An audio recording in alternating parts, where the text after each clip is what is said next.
기도의 모든 것이란 제목으로 우리 말씀 증거합니다. 기도의 모든 것. E.M. 바운즈는 옷을 만드는 것은 제단사의 일이고 또 구도를 수선하는 것은 구두장의 일이고 기도하는 것은 그리스도인의 일이다라고 말씀하고 있습니다. 예수님께서도 믿는 것이 일이고 또 기도하는 것이 일이다라고 우리에게 알려주시지 않습니까?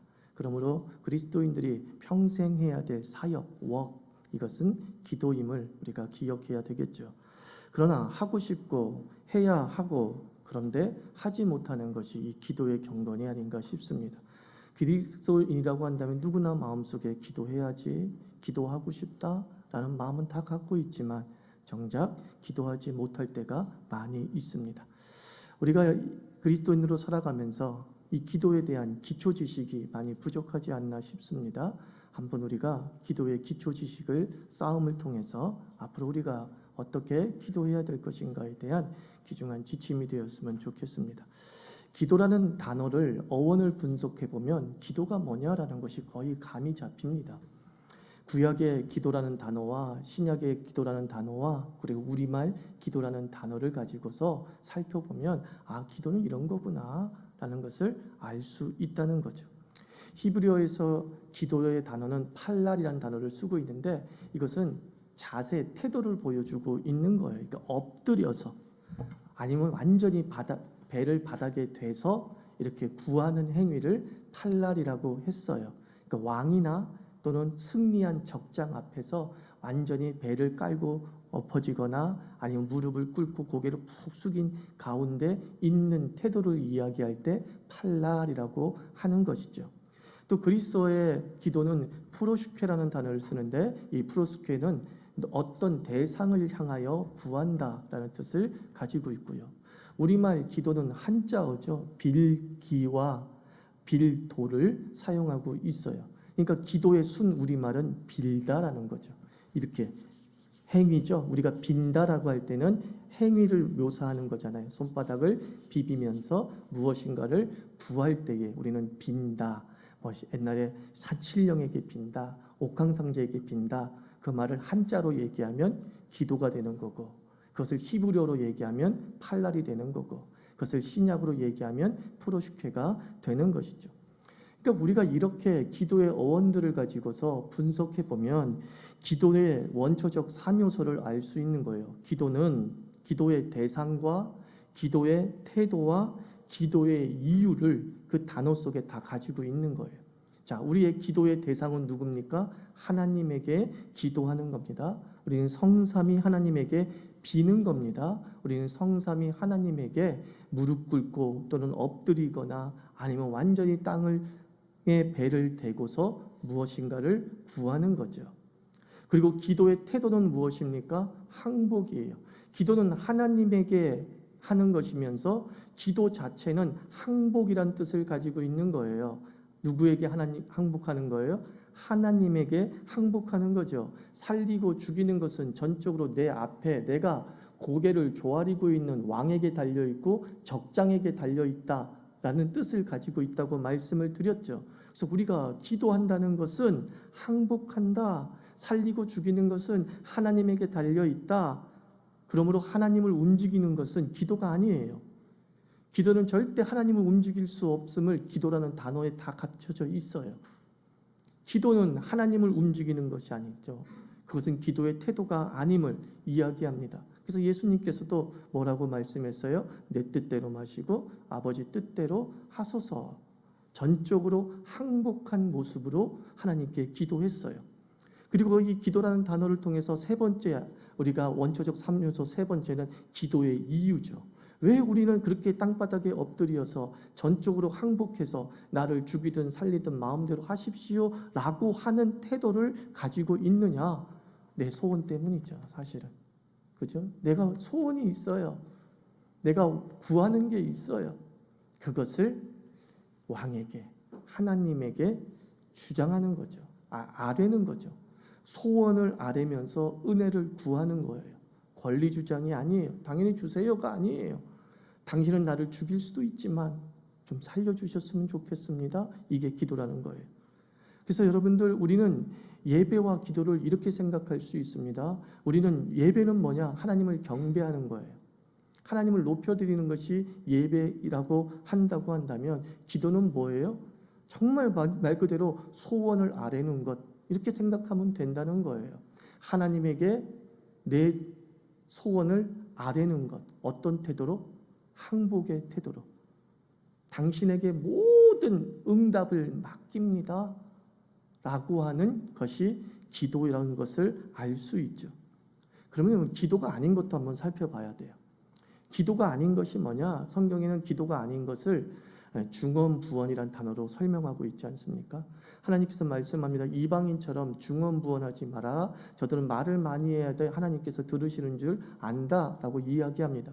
그래서 우리는 중언부언이라는 단어를 다 알고 있습니다. 그래서 똑같은 말을 반복하는 것을 중언부언이라고 생각을 하는 거죠.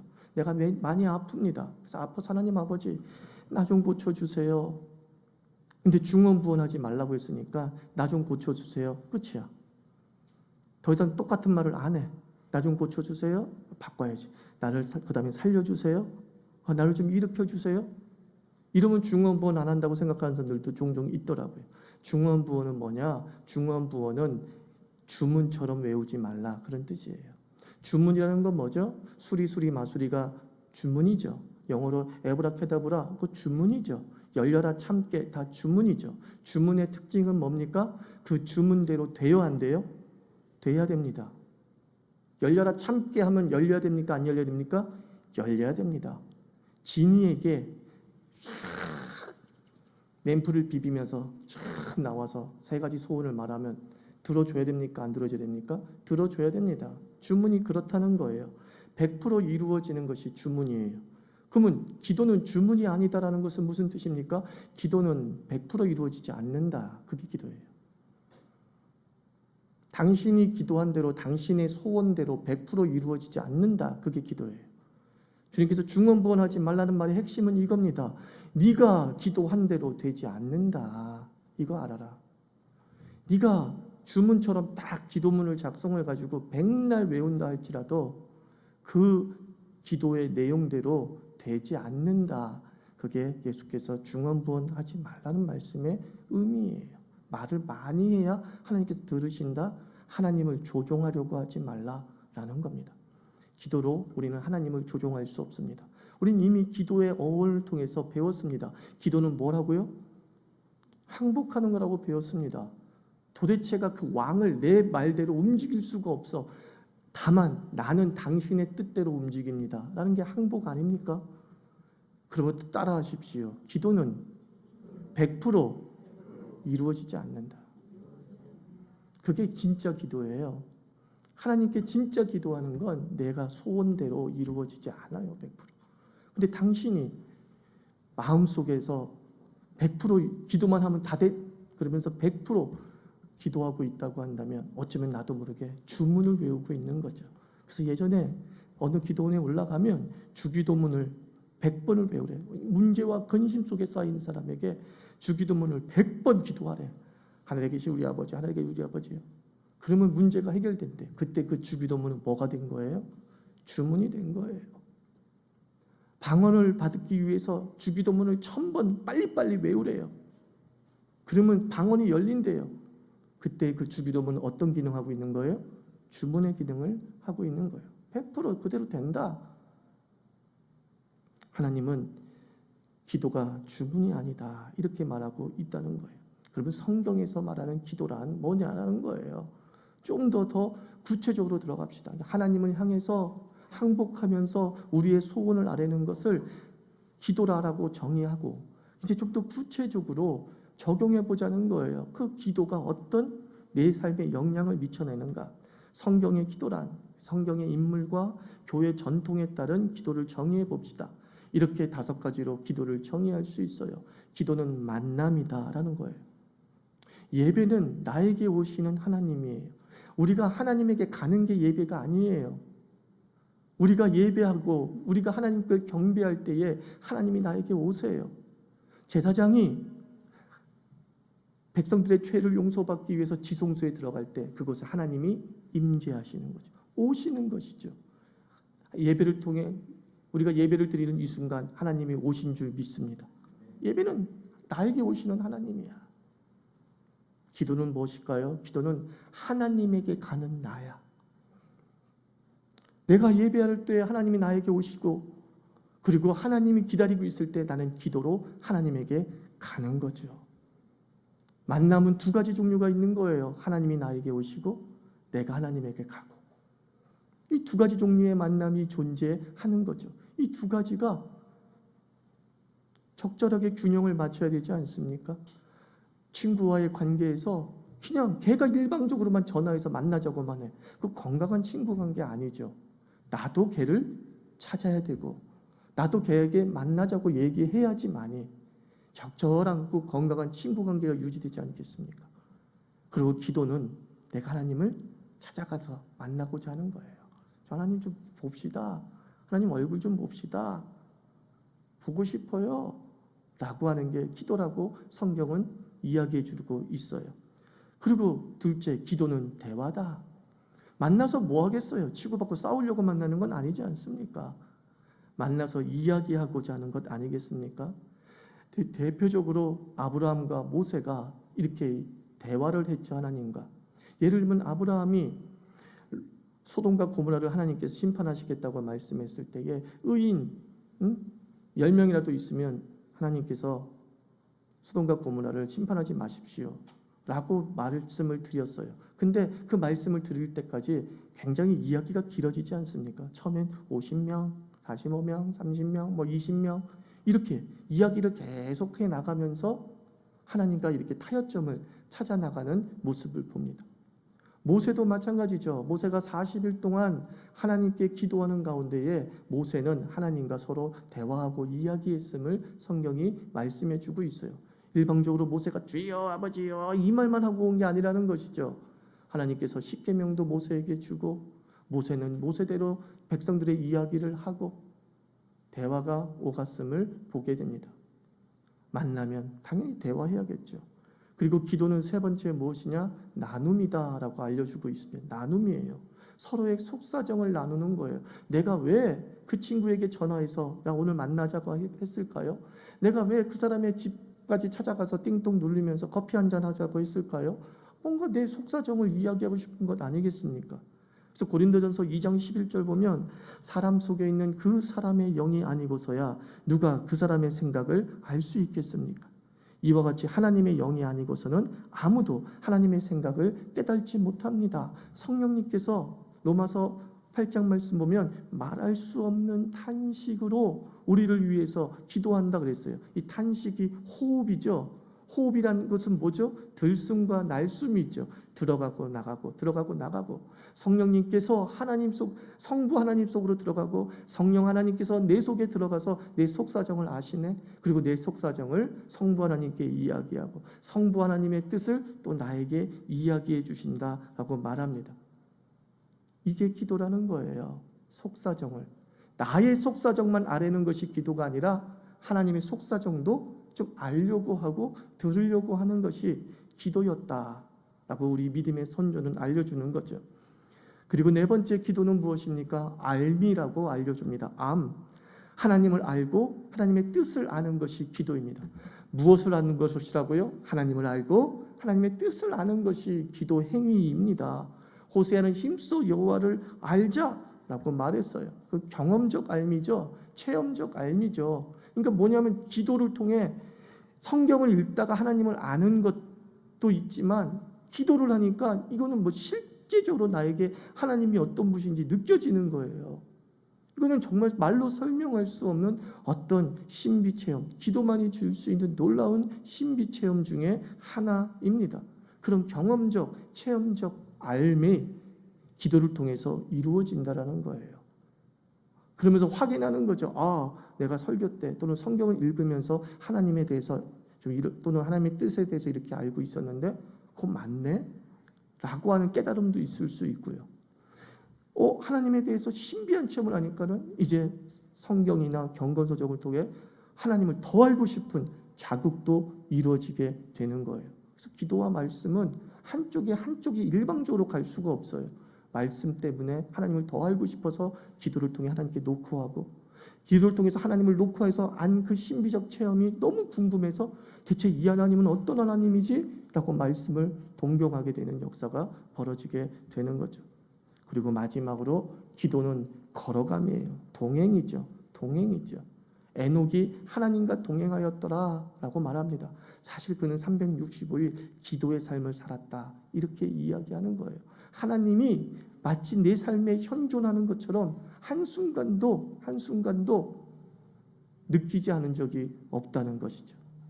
30년 전에 베스트셀러였던 로렌스 형제의 하나님의 임재 연습, 하나님의 임재 연습 책을 읽어보면 지금도 유효해요. 그 사람이 기도한다는 게 특별히 무슨 골방에 들어가서 몇 시간 동안 면벽 수도를 하는 것이 아니에요. 설거지를 하는데도 하나님을 느끼면서, 하나님 이 설거지 잘해서 내 형제들이 깨끗한 그릇에 맛있는 음식을 먹게 해주세요. 그래요. 365일이 동행이야. 하나님을 의식하면서 살아가는 거야. 하나님을 의식하는 걸 뭐라고 한다고요? 기도. 하나님을 의식하는 걸 기도. 하나님이 의식되면 그 사람이 지금 기도의 상태에 들어갔다라고 말해도 과언이 아니죠. 그래서 하나님을 만나고 하나님과 대화하고 하나님과 서로의 속사정을 나누고 그 하나님을 체험적으로 알고 그리고 그 하나님과 함께 걸어가는 삶을 사는 것, 이것을 단 한마디로 이렇게 정의할 수 있어요. 기도란 인격이신 하나님을 체험하는 거예요. 만나고 대화하고 속사정 아뢰고 그러면서 우리는 인격이신 하나님을 체험하는 거예요. 그래서 E.M. 바운즈도 이와 비슷한 말을 했습니다. 기도는 주님의 현존을 체험하는 거라는 거예요. 주님의 실제를 체험하는 것, 그것이 바로 기도라는 거예요. 내가 그 집을 찾아갔더니만 그 집에서 그 친구가 나와, 그게 기도라는 거예요. 내가 그 친구 만나러 갔는데 그 친구가 오케이 하면서 만나죠. 그게 기도라는 겁니다. 여러분, 하나님을 체험하기를 원하십니까? 하나님은 얘기합니다. 기도로 만나자 하는 거예요. 기도로 만나자. 내가 너에게 보여줄게. 얼굴 보고 싶다고? 보여줄게. 너 속사정 얘기하고 싶다고? 내가 들어줄게. 근데 조건은 뭐예요? 찾아와. 기도는 찾아가는 나. 예배는 뭐라고요? 찾아오시는 하나님이에요. 나도 찾아가자는 거예요, 하나님을. 하나님 보고 싶습니까? 오래된 중마고를 보고 싶듯이 하나님 보고 싶습니까? 찾아가면 돼요. 뭘로? 기도로. 그때에 우리는 놀라운 하나님의 현존을 체험하게 되는 거죠. 그러면 기도의 내용을 한번 살펴봅시다. 기도의 내용이 뭐라고 그랬죠? 소원. 일단 소원이에요. 그죠? 하나님의 뜻과 우리의 바람이 기도의 내용이야. 우리가 서로 속사정을 이야기할 때에 우리는 하나님의 뜻과 우리의 바람들이 서로 기도의 언어 속에, 기도가 언어로 시작되는 기도라고 한다면 언어 속에 오고 가게 되는 것이죠. 그래서 무엇을 구할까? 이게 정리가 안 되면 우리는 주기도문을 묵상하면서 그 주기도문에서 뭘 구하는지를 알면 그 주기도문의 카테고리 속에서 구해나가면 돼요. 그래서 주기도문을 여러분들 잘 생각하면서 한번 묵상하시면 좋습니다. 그래서 저는 기도가 전도사 처음 됐을 때 기도를 산에 올라가서 기도하기 시작할 때 딱 물 끓자마자 주야 안 남아요, 사실은요. 그때 제가 가장 먼저 한 행동은 주기도문을 외우는 거였어요. 아주 천천히. 하늘에 계신 우리 아버지요. 묵상하면서. 그러면서 점점 그 카테고리 내에서 내가 기도를 구하는 내용들이 나오는 거죠. 무릎 꿇자마자 주여 아버지 저쩌고. 사실 이것은 훈련되지 않은 사람은 되지 않아요. 또 하나, 그렇게 습관화된 사람만 또 돼요. 그렇게 또 건강한 습관은 아니라는 거죠. 어떻게 무릎 꿇자마자 주여 저쩌고 나올 수 있냐? 거의 불가능한 거예요. 자, 기도는 소원을 구하는 것, 나쁜 거 아니에요. 다른 말로 기복이에요. 복을 구하는 거예요. 그거 나쁜 거 아니에요. 기도의 내용이에요. 나의 속사정을 다른 말로 소원이라고 해요. 나의 속사정을 다른 말로 뭐라 그래요? 기복이라 그래요. 하나님의 속사정을 다른 말로 뭐라 그래요? 하나님의 뜻이라 그래요. 하나님의 속사정을 다른 말로 뭐라고 그래요? 하나님의 계획이라고 그래요. 그렇게 오가가는 거예요. 그게 대화 속에서. 그러면 이제 기도의 방법을 한번 생각해 봅시다. 나는 기도의 방법이라고 말하고 싶지 않고 기도의 시작 이렇게 설명하고 싶어요. 기도의 방법이라는 건 존재하지 않는데 기도의 시작만 제대로 되면 기도가 되기 때문에 그래요. 경험의 법칙이고 빅데이터의 법칙이에요. 시작이 사실 방법의 전부예요. 자, 이것은 다시 한번 기도의 단어 속에 그 답이 있어요. 팔날이 어떤 거라고 그랬어요? 엎드리고 완전히 부복한 상태를 이야기한다 그랬어요. 또 프로슈케는 뭐뭇을 향해 손을 들다 라는 뜻을 가지고 있어요. 기도에 태도가 있다, 이걸 우리에게 가르쳐 주는 거예요. 저 사람이 기도하고 있구나 라고 하는 태도가 있다는 거예요. 내가 기도하는구나 라는 태도가 있다는 거예요. 이 태도부터 우리는 기도의 몰입에 들어갈 수 있는 거예요. 그러나 태도가 없으면 기도의 몰입이 일어나지 않아요.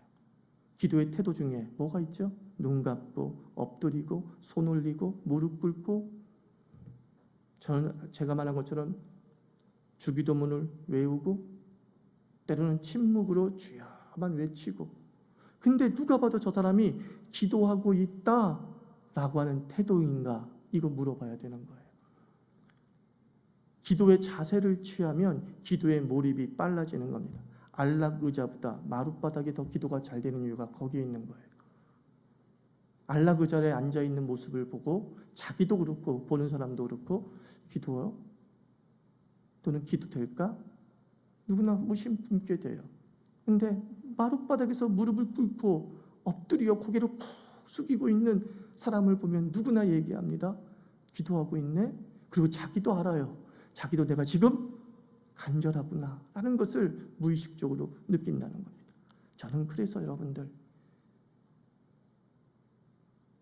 가장 항복의 자세로 기도를 시작하십시오. 당신이 오랫동안 기도하고 싶고 단지 10분 기도하고 5분 기도하고 다 볼일 봐야 되는 그 기도가 아니고, 내가 주님의 현존을 체험하면서 기도에 좀 깊이에 들어가고 싶다라고 했을 때 가장 항복하는 자세로 시작을 하십시오. 그 자세에서부터 기도의 몰입과 과정이 진행되는 거예요. 방법 필요 없어요. 뭐가 제일 중요하다고요? 시작이 중요해요. 시작할 때의 당신의 태도. 누가 봐도 당신은 기도하고 있습니다, 누가 봐도 당신은 항복하고 있습니다라는 태도를 보여주고 있습니까? 그 누가 봐도 중에 하나님도 들어가지 않겠습니까? 하나님이 봐도 얘는 기도하고 있구나, 하나님이 봐도 얘는 지금 항복하고 있구나, 하나님이 봐도 얘는 지금 나에게 노크하고 있구나 라는 것을 의심의 여지 없게 판단할 수 있는 태도가 중요하다는 거죠. 그러면 기도의 역량을 한번 살펴봅시다. 기도의 역량, 당연히 응답이겠죠. 그죠? 당연히 응답이겠죠. 근데 그건 첫 번째가 아니에요. 소원 성취가 기도의 역량의 첫 번째가 아니고 두 번째예요. 기도의 역량의 첫 번째는 뭐냐? 하나됨이에요. 하나님과 연합되는 놀라운 신비 체험의 기도의 첫 번째 역량이고, 하나님이 우리에게 주고자 하는 기도의 역량이에요. 소원 성취는 두 번째예요. 내가 분명히 소원을 놓고 기도하는데 놀라운 하나님의 현존을 체험하면서 바울처럼 내가 하나님 안에 있고 내가 주 안에 있고 주가 내 안에 있는 그 놀라운 경험. 세상만 사는 간대였고 오직 주만 보이도다. 그 경험이에요. 기도할 때. 세상과 나는 간 것 없고 구속한 주만 보이도다. 이게 기도의 첫 번째 역량이에요. 주변이 사라져요. 주변 생각이 사라져요. 하나님 보여요. 하나님만. 내가 하나님 속에 있구나라는 것을 느껴요. 하나님이 이걸 우리에게 체험하게 해주시기를 원해요.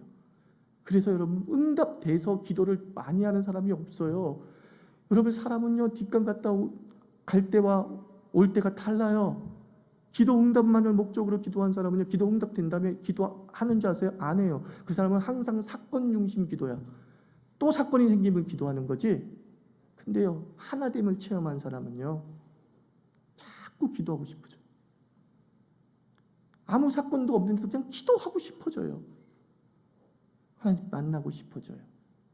저는 우리 자유교회 교인들이 이 첫 번째 경험하기를 축원합니다. 당신의 기도를 통해서 하나됨, 세상과 나는 간 것 없고 구속한 주만 보이는 이 체험, 그 체험 한번 하면 기도의 자리를 누구도 떠날 수가 없어요. 따라하십시오. 기도 응답이 기도 습관을 만든다.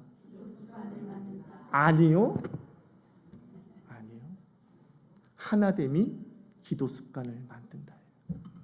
하나님의 체험할 때 놀라운 기도 습관이 우리에게 들어온다라는 겁니다. 자, 이제 아주 중요한 적용입니다. 이제 기도의 응답 형태, 소원의 응답 형태. 이건 우리 너무 고민이 많지 않습니까?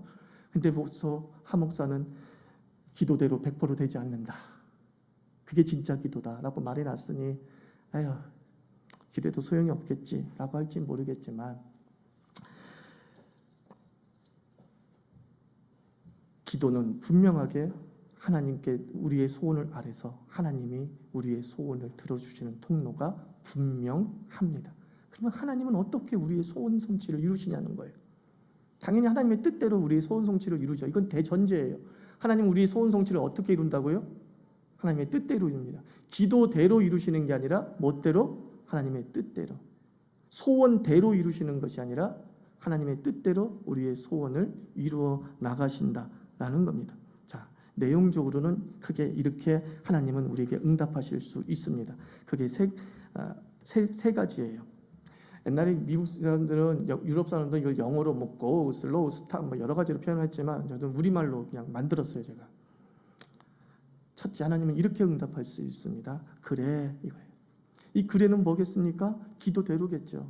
예를 들면 하나님 아버지, 나 직장을 구해야 되는데 하나님께서 직장을 주십시오. 근데 하나님께서 그래 하면서 그에게 직장을 얻게 하셨어요. 그때는 그래죠. 우리 그런 응답 많이 받은 적 있죠? 그죠? 나 코로나에서 살려주세요 했는데 살아났어요? 안 살아났어요? 걸린 사람들 얘기해보세요. 그런 기도 안 했어요. 난 코로나 한번 걸렸을 때 그렇게 무섭던데. 그래서 하나님 아버지, 나 좀 살려주세요 그랬어요. 너무 힘들어가지고 하나님 나 좀 살려주세요. 근데 나 살았어요. 그래 아니에요? 그잖아요. 그래. 그런 경우 있어요. 그런 경우 있어요. 둘째는 뭐겠어요? 그래가 있으면 아니야도 있겠죠. 아니야도 있겠죠. 사실 이 아니야는 이는 그 기도가, 그 소원이, 정확하긴 소원이라고 합시다. 그 소원이 하나님의 뜻이 아니거나 또는 기도자의 상태가 건강하지 않을 때는 아니야라고 말씀하고 있죠. 이사야 선지자는 이 부분을 이렇게 얘기합니다. 우리의 건강하지 못한 상태를 죄라고 여기면서 하나님과 우리 사이에 죄가 가리워져서 하나님의 뜻이 우리한테 이루어지지 않는다. 기도가 응답되지 않는다라고 말하고 있어요. 우리의 상태가 죄된 상태가 됐을 때 그 소원을 줘봤자 그 소원이 복이 되는 것이 아니라 그 사람을 좀먹는 저주도 될 수 있기 때문이죠. 그래서 만남과 대화와 나눔과 알매 자세가 전혀 없이 구함만이 목적인 사람, 이건 건강하지 못한 상태니까 아마도 이런 사람에게는 아니야 라는 경우들이 종종 발생할 수 있는 거죠. 바울이 육체에 가시가 있었어요. 바울이 얼마나 기도의 사람입니까? 항상 기도한 사람이에요. 그리고 금식 기도도 반복되자 한 사람이에요. 그 바울이 다 기도대로 됐습니까? 아니잖아요. 바울도 엄청난 아니야를 경험한 사람이에요. 대표적인 게 자기의 육체의 가시. 학자들은 이야기합니다. 간질이었을 것이다 라고 얘기합니다. 그때 당시 간질은요, 귀신병이에요, 여러분. 지금은 뇌질환으로 보지만 귀신병으로 본다면 하나님의 뜻을 전한 사람이 귀신병에 걸렸다. 말이 안 되잖아요. 하나님 좀 나 이 간질 좀 고쳐달라고. 근데 하나님이 들어줬어요? 안 들어줬어요? 아니야 그랬어요. 아니야. 아니야로 응답했어요. 그냥 약할 때 강해 라면서 깨달음을 우리에게 허락해 주셨죠. 셋째, 내용적으로 이렇게 응답합니다. 이렇게 한자로 얘기하면 변답, 다른 식으로. 이렇게는 뭐라고요? 다른 식으로. 하나님이 제안하는 거예요. 야, 이런 건 어떻니? 라는 걸 얘기하는 거예요. 나는 하나님 아버지 동쪽에 있는 대학에 가고 싶어요. 그러면 하나님이 야, 남쪽은 어떻니? 이게 바로 이렇게라는 응답이죠. 사도행전 16장에서 바울이 아시아로 가기로 그렇게 원했어요. 자기는 아시아에 복음을 전하는 사명이 있는 줄 알고 그렇게 소아시아에 가서 복음을 전하려고 하는 계획으로 충만하고 하나님께 그것을 기도했어요. 근데 사도행전 16장을 보면 성령께서 바울에게 환상으로 나타나셔서 마게도냐의 환상을 보여주면서 이렇게 얘기합니다. 여기로 건너와 우리를 도우라. 그 마게도냐가 어디입니까? 유럽이었던 거예요. 바울이 복음을 전하는 그 사명은 변하지 않았어요. 그런데 무엇이 바뀌었어요? 목적지와 방향이 바뀌었죠. 소아시아에서 유럽으로. 하나님은 그 계획이었던 거예요. 그래서 바울에게 나는 이렇게 했으면 좋겠는데, 그때 바울이 고집하고 무조건 소아시아. 내가 지금 소아시아에 정성 쏟은 게 얼만데요. 내 친구 사역자들 중에 그런 선교사들 많이 있었습니다. 중국 선교만 꿈꾸는데 중국이 안 열려요. 지금까지 중국만 꿈꾸고 있어요. 타이밍 다 놓쳤죠. 분명히 하나님은 이렇게라고 하는 방향 수정도 하실 수 있을 터인데 그것을 민감하게 반응하지 못하죠. 내용적으로 뭐라고요? 그래, 아니야, 이렇게는 어때? 라고 하나님께 응답하실 수 있습니다. 그러므로 우리는 기도하면서 분별해야 되는 거죠. 기도 속에는 반드시 속사정을 아뢰는 과정이 있다고 말씀을 드렸어요. 내 말만 하면 기도가 아니에요. 하나님의 속사정도 알아야 비로소 이 소원들이 어떤 식으로 하나님 안에서 이루어지는지를 캐치해낼 수 있어요. 이제 두 번째, 시간적으로는 이렇게 응답하십니다. 시간적으로는 첫째, 곧 즉시 응답하시기도 합니다. 그런데 우리가 오해할 것은 하나님의 뜻이라고 곧 즉시 응답되는 것은 아닙니다. 자, 예수님의 재림은 하나님의 뜻이에요, 아니에요? 하나님의 뜻이에요. 우리는 마라나타 찬양을 불렀습니다. 주 예수여 어서 오시옵소서. 2000년을 불렀어요. 하나님의 뜻인데. 그런데 곧이 몇 년 됐다고요? 2000년이 돼버리고 말았어요. 인간의 시대와 하나님의 시간대가 다를 수 있죠. 베드로는 그것을 주의 날은 하루가 1000년 같고 1000년이 하루와도 같습니다. 어찌 보면 하나님에겐 곧일 수 있지만 나에겐 오래일 수 있죠. 그러나 현실적으로 내 세대 속에서 이루어지는 급한 역사가 있을 수 있다. 상당수는 곧으로 응답하는 경우가 많다라는 겁니다. 둘째는 이런 겁니다. 나중에, 이건 타이밍의 문제죠. 하나님은 나중에 이것을 들어주고 싶은 거예요. 그죠? 우리가 그것을 계속하든 또는 잊고 있었든 한 번 기도한 건데 그것은 나중에 이루어질 것이라고 한다면 기도하지 않아도 이루어집니까? 안 이루어집니까? 이루어져요, 여러분들. 내가 10년 전에 뭔가 기도를 했어. 아니, 10년은 너무 멀다. 2달 전에 뭔가 기도를 했어. 근데 기도를 했는데 곧 안 이루어졌어. 나는 모르고 넘어간 거야. 곧 안 이루어졌으니까. 내 시간대는 안 이루어졌으니까 이제 끝났나 보다 생각하고 넘어갔어요. 그러고 나서 한 달 지나는데 돼버렸어. 그 기도를 계속한다고 해가지고 이루어지는 것이 아니라 단 한 번을 기도해도 그게 하나님의 뜻이고 그것이 하나님의 때에 맞으면 이루어지게 되는 거예요. 그러므로 여러분들 무조건 기도하십시오. 나중에 있는 한이 있더라도 모든 소원을 기도화시키십시오. 모든 소원을 하나님 이렇게 됐으면 좋겠어요. 저렇게 됐으면 좋겠어요.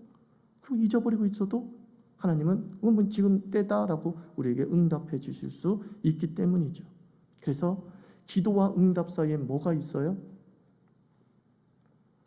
여러 가지 말이 있지만 저는 이 말을 만들어냈어요. 기도와 응답 사이에 조성이 있다. 하나님이 만들어가고 계시는 거죠. 조성. 만들어가고 있는 거예요. 그 중간 동안에 하나님은 쉬고 계시는 분이 아니라 그 응답이 가장 복이 되게 하기 위한 환경과 때를 조성하고 계신다라는 겁니다. 그러면 기도와 응답 사이에 하나님은 조성하고 계시고 기도와 응답 사이에 나는 뭐가 있어야 되죠? 기도죠. 있는 것보다 계속 기도하는 게 낫죠. 그죠? 기도와 응답 사이에 하나님은 조성하고 계시고 기도와 응답 사이에 나는 여전히 기도하고 있다. 이게 가장 아름다운 기도의 모습이 아닐까 싶습니다. 그리고 셋째가 무엇입니까? 오래. 아주 오래 그 때가 이루어지는 거예요. 이걸 쉬운 말로 하면 세대를 넘어서는 응답이 존재한다는 거예요. 여러분, 예를 들어 봅시다. 하나님 아버지, 우리의 자녀가 집 한 채 갖기를 원합니다라고 기도했어요. 그런데 내 생전에 내가 85세까지 살았는데도 불구하고 내 자녀가 집이 없어. 그럼 난 죽었어. 그 기도 응답 된 건가요? 안 된 건가요? 그건 몰라. 그거는 당신이 기도한 것은 내 세대를 넘어선 기도 제목인 걸 알아야 되는 거예요. 지금 내 기도의 시간표 속에 이 기도는 나 때의 기도인가 아니면 세대를 넘어서도 이루어질 수 있는 기도인가 기억해야 되는 거죠. 나 죽은 다음에 집 살 수 있잖아요. 내 자녀가. 그 자녀는 살고 있기 때문에. 그래서 여러분들, 자녀를 위한 최고의 기도는 장기적 기도를 드리는 게 좋아요. 내 자녀의 대에도 넉넉하게 그 역사할 것이란 믿음을 가지고 기도해야 되는 거예요. 대표적인 예가 조지 밀러 아닙니까? 5만 번 기도해서 5만 번 응답받았다는 영국의 고아의 아버지 조지 밀러. 그 조지 밀러 일대기 중에 평생 3명의 친구를 위해서 기도했다고 하죠. 그래서 한 명의 친구가 예수 영접하고 한 명의 친구는 죽기 직전에 영접을 했대요. 그래가지고 한 교회에서 그 조지 밀러의 이야기를 하면서 이렇게 3명의 친구를 놓고 기도했는데 2명만 응답되고 1명은 응답되지 못했다고, 이런 식으로 이제 설교를 한 거죠. 근데 갑자기 한 노인이 벌떡 손을 들고 일어나서더니만 아니요, 그 한 사람이 바로 납니다. 그랬다. 조지 밀러가 죽은 뒤에 그 친구가 예수를 영접한 거죠. 세대를 뛰어넘어 응답하시는 거죠. 하나님은 세대를 뛰어넘습니다. 영원하시기 때문에. 영원하신 하나님에게 그러므로 여러분들 세대를 뛰어넘는 기도를 드리십시오. 아십니까? 내 때만으로 국한시키지 말고 나의 자녀는 내가 죽은 뒤에도 40년을 더 산단 말이에요. 그때에도 충만하게 하나님의 역사하기를 우리는 기대하며 기도해야 됩니다. 왜? 하나님은 이렇게 응답할 수 있기 때문에. 오래 응답할 수 있기 때문에. 그리고 이제 기도의 길이입니다. 언제까지 기도해야 됩니까? 언제까지 항복하는 자세로 하나님께 내 소원을 아뢰고 하나님의 뜻을 구해야 됩니까? 우리는 가장 많이 들었던 이야기가 이겁니다. 당신은 언제까지 기도해야 됩니까? 응답받을 때까지 기도해야 됩니다. 틀린 말입니다. 응답받을 때까지 기도하는 건 틀린 말이에요. 소원의 기도는 이렇게 우리가 내용적으로, 시간적으로, 때와 상황에 따라서 달라진다는 것을 알고 있기 때문에 상황과 깨달음에 따라서 끝내거나 바꿔야 되는 거예요. 우리의 소원은 상황과 때에 따라서 끝내거나 뭐라고요? 바꿀 수 있어야 되는 거예요. 그게 하나님을 깊이 만나서 기도한 사람의 지혜예요. 소원만 아뢰고 간 사람은 몰라요. 근데 하나님의 역사를 체험한 사람은 이 기도는 끝내야 되는구나. 이 기도는 좀 다른 쪽으로 가야 되는구나 라는 것을 깨달을 수 있다는 거예요. 그래서 기도의 길이는 응답받을 때까지가 아니에요. 기도의 길이는 바울이 이야기해 줍니다. 항상 기도하기예요. 항상 기도하는 거예요. 항상 하나님과 만나는 일을 이야기하는 것이죠. 또 하나, 동일 문제에 대해서 서로 다른 응답 때문에 성도들이 고민하는 사람이 많아요. 어떤 사람이 또 동일하게 암 걸렸는데 어떤 사람은 고침을 받고 어떤 사람은 고침받지 못한 경우 있죠. 그래서 이건 기도가 부족한 건가? 어떤 사람은 동일하게 대학을 놓고 기도하는데 어떤 집에는 떡하니 대학 들어가고 어떤 집에 지금 같은 등수 성적 가지고 이야기하는 거예요. 어떤 애는 대학이 떨어져 버리는 거예요. 우리 비일비재하게 많잖아요. 그러면 기도자의 문제인가요? 우린 이런 생각이 들 때가 많이 있죠. 암을 치유될 수 있고 치유되지 않을 수 있습니다. 그건 자연 법칙 속에서 암은 누구나 걸릴 수 있고요. 누구나 암에 걸려 죽을 수 있습니다. 그리고 하나님은 어떤 뜻 안에서 누구를 치료해 줄 수 있습니다. 누구를 치료하지 않고 그냥 데려가실 수도 있습니다. 그런데 진심으로 하나님을 만나 기도하는 사람은 치유되든 치유되지 않든 그것이 하나님에 대한 신앙과 영광에 영향을 미치지 않는다는 겁니다. 여러분, 얼마 전에 팀 켈러 목사님이라고 미국에서 아주 저명한 목사님이시죠. 도시 선교 사역들을 감당하면서 그 뉴욕에 엘리트층들도 다시 회심해서 예수께 돌아올 수 있게 하고, 그 메시지가 매우 신학적이면서 건강한 복음주의적 선교를 했던 그 팀 켈러 목사님이 72세밖에 안 되셨는데 암으로 죽으셨어요. 저주입니까? 그 팀 켈러 목사님이 안 걸렸을 때 하나님 아버지 그냥 데려가세요 기도했을까요? 아니요. 온 교인이 기도했어요. 온 교인이 하나님 우리 팀 켈러 목사님 더 사역합니다 기도했습니다. 아니 먼 미국에서 찾지 맙시다. 저 서빙교회 온누리교회 하영조 목사님 뭘로 돌아가셨어요? 암으로 돌아가셨어요. 70도 안 돼서. 오카는 목사님 뭘로 돌아가셨어요? 암으로 돌아가셨어요. 그 교회에서 날마다 새벽 기도하고 철야 기도하고 살려달라고, 생명을 연장시켜달라고, 치유해달라고 돌아가셨어요. 근데 중요한 건 이겁니다. 그 목사님이 죽을 때까지 하나님 앞에 내가 치유받기를 원합니다라고는 기도를 드렸냐? 내용을 들어보면 그렇지 않아요. 어느 순간에 정리를 하십니다. 하나님 나를 데려가시는 것이 하나님의 뜻인 것 같습니다. 그러면서 마지막까지 복음을 완수하고, 예수 잘 믿으세요? 내가 이렇게 가는 것은 천국 가는 겁니다 라고 하면서 그 복음적 사명을 끝까지 감당하셨던 것이죠. 그런 의미에서 그분은 하나님의 응답을 받은 거죠. 어떤 응답이요? 구원의 응답을 받았잖아요. 예수 믿고, 그의 평생의 가장 소중한 기도가 뭐겠어요? 예수 믿고 하나님 품에 안기는 것. 그게 가장 평생의 기도였잖아요. 그분의 기도 제목 응답됐습니까? 안 됐습니까? 응답됐죠. 응답됐죠. 그래서 여러분들 기도 중에 일어나는 변화를 먼저 잘 생각해야지, 이런 우리가 어떤 거 기도 응답되고 어떤 거 기도 응답되고 어떻게 기도를 멈춰야 되고 어떻게 기도를 바꿔야 되고, 이런 판단이 쓰는 게 있는데 그 기준이 뭐냐? 기도하면 세 가지 변화가 일어납니다. 내 변화, 나 변화, 너 변화, 상황 변화. 이 세 가지가 일어나요. 그런데 우리가 기도를 빨리빨리 바꾸지 못하거나 하나님의 뜻을 잘 이해하지 못하는 이유가 뭐냐면, 자꾸 우리는 너 변화, 상황 변화에 맞춰서 하나님의 뜻을 구하고 있기 때문에 그래요. 너가 변화되면 응답된 거고 상황이 변화되면 응답됐다고 생각을 하는 거예요. 그런데 기도하면 가장 많은 변화가 나 변화예요. 나 변화예요. 하나님과 하나 된 나, 그 변화가 일어나는 거예요. 나의 변화가 일어나자 너의 변화가 문제가 되지 않을 때가 있고요. 내가 변화되자 상황이 안 변해도 그렇게 큰 문제가 되지 않을 때도 있어요. 내가 변화되자 상황을 내가 변화시키네. 내가 변화되자 너가 나에 대해서 갑자기 다른 생각을 갖네. 제일 중요한 건 뭐예요? 나 변화예요. 기도를 통해서 내가 변화되기를 꿈꾸십시오. 내가 변화되면 여기서부터 깨달음이 시작되는 거예요. 여기서부터 이 기도를 계속해야 될지 아니면 다른 기도 제목으로 바꿔야 될지, 기도의 내용 구성이 나의 변화를 통해 진행이 되어지는 것이에요. 그런데 초점을 자꾸 너 변화, 상황 변화만 두고 하면 기도 제목은 안 바뀌어요. 왜? 상황이 안 바뀌어버리니까. 바뀔 때까지 기도하려고 하는 거예요. 나의 변화가 너무도 중요하다. 예수님께서도 겟세마네에서 상황 변화를 위해서 기도했어요. 처음에는 하나님 십자가를 지고 싶지 않습니다. 그 상황 변화를 위해서 기도했어요. 그러나 끝내는 예수님께서 기도는 항복이라고 했어요.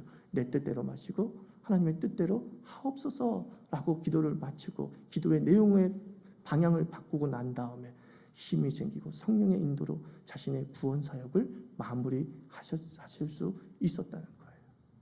저는 우리 자유교회 교인들이 한 사람 한 사람이 기도하기를 원합니다. 기도는 실증을 구하는 게 아니라 기도는 실행하는 거예요. 오늘 이 말씀을 듣고서 묵상하고 하고 공부하고, 이것보다도 여러분의 자리에 돌아가서 단어적 기도를 시작하십시오. 발랄, 엎드려 자복하는, 또는 손을 들고, 여기서부터 기도는 시작되는 겁니다. 당신의 태도부터 기도는 시작되는 겁니다. 그 태도를 가지고 한번 기도해 보세요. 같이 기도합시다. 기도에 대한 여러 가지 오해